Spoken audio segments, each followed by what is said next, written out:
Well, I got there in 1966, and of course I hired on. I was in the military, and they got me out of the Army to go work for Air America, and sent me over to Saigon, and I began flying the what's called the 204 Bravo helicopter, which is, in layman's terms, was the Huey, but a civilian version of the Huey. And I did that for 9 years, leaving Vietnam on the last day, helping evacuate individuals from the rooftops and taking them out to the ships in the South China Sea during Operation Frequent Wind. Yeah. Well, for me, it was rather interesting because I had been flying out from a town called Canto when the word came, and they were playing White Christmas on the radio, notifying that that was the beginning of the evacuation of Vietnam.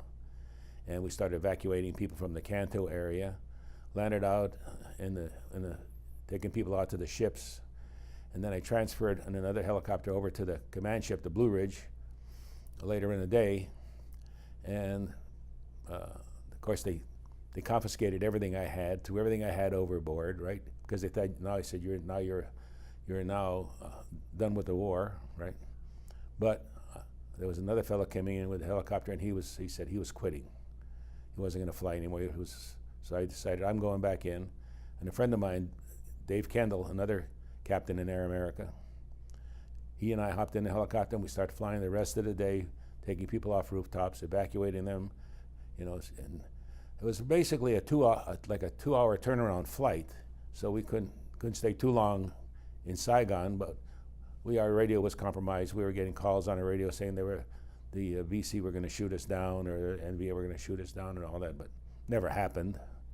And ironically, I was probably one of the last helicopters to come out of Vietnam on April the 25th, I think it was April 29th, 1975. And that's a story in itself, because it was overcast, raining. Almost all the radios were gone in our helicopter, and we couldn't see. The fleet was in blackout. So we were actually going due north and didn't see anything. We had 20 minutes worth of fuel left.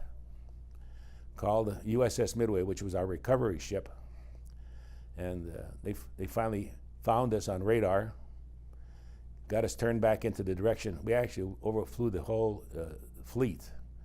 We turned this around, and they said, "Can you see us?" And we said, "No, we can't. It's black out here and it's raining, And I said, "We're going to declare an emergency because we probably have about 10 minutes worth of fuel left before we have to ditch in the South China Sea."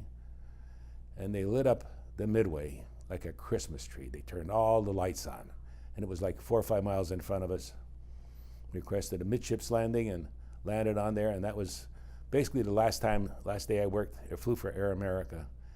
And we landed on fumes. God bless us. God bless America. God.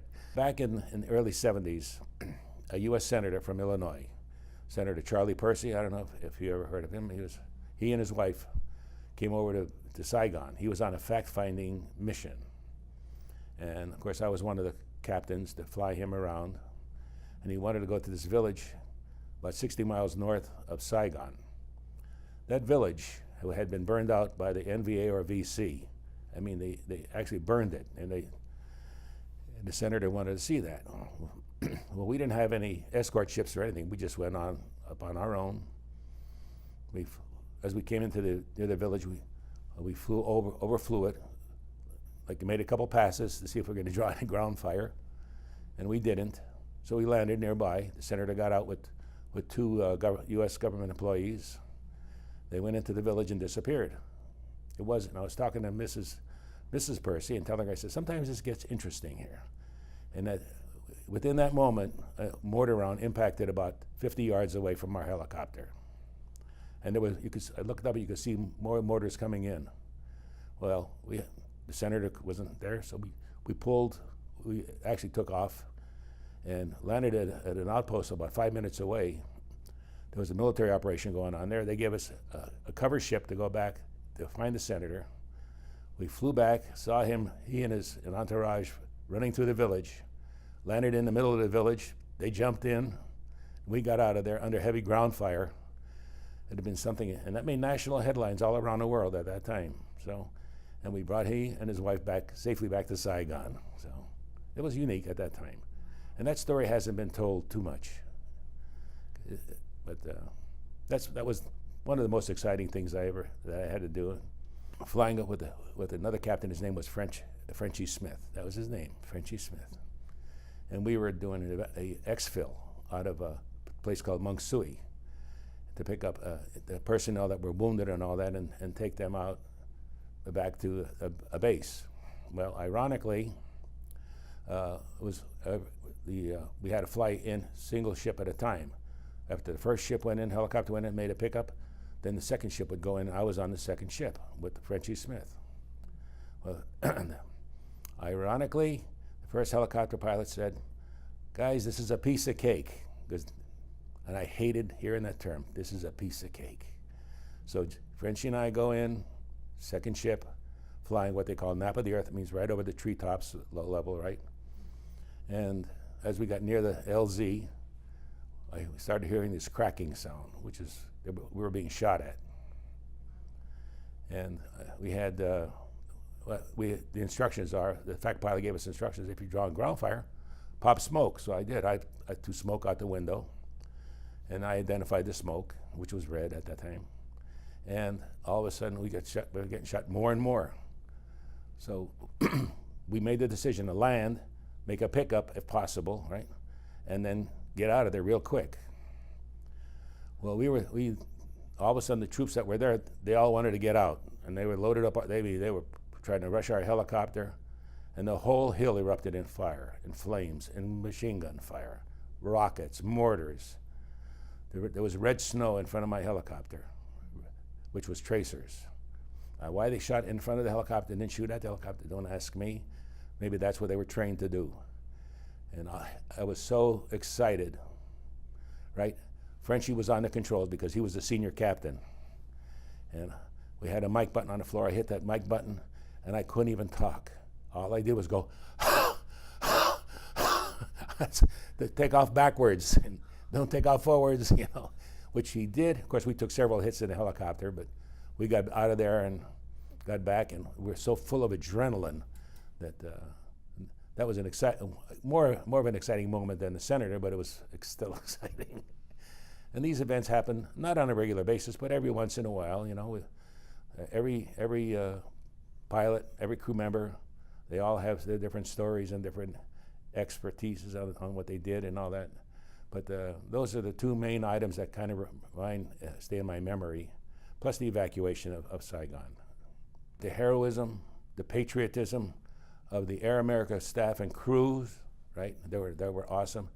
And of course, we tried to stay together and meet somewhere in the United States once in a while, and of course relive our stories, because we're the ones that experienced it, and we would like the rest of the world to know what we really did and how we felt. Even during the Tet Offensive, I mean, my family was there when the communists attacked Saigon, and there were planes flying over dropping bombs. But guess what? We stood on the rooftop of where I was staying at this villa, and you could look out and see people on the rooftop watching the planes come in and drop bombs. And, several bullets ricocheted off our rooftop, and we kept them as souvenirs. It was awesome. But it was dangerous. But sometimes I didn't think it was that dangerous. I wrote a letter to my parents one time, and to satisfy, to make them feel better, I told them living in Saigon was safer than the coal mines in Pennsylvania. But that was I didn't want them to have any apprehension about us being over there, so. But I've developed lifetime friendships, and some of the people I'm closer to than my family. So that's the way it goes. From 1966 to 1975, I can honestly say that I felt proud of doing what I was doing, and so most of the people in Air America, in fact, I would say all of them, were very patriotic. They were true Americans, and they loved our country, and they loved doing whatever was required of them for the United States and for their families at home.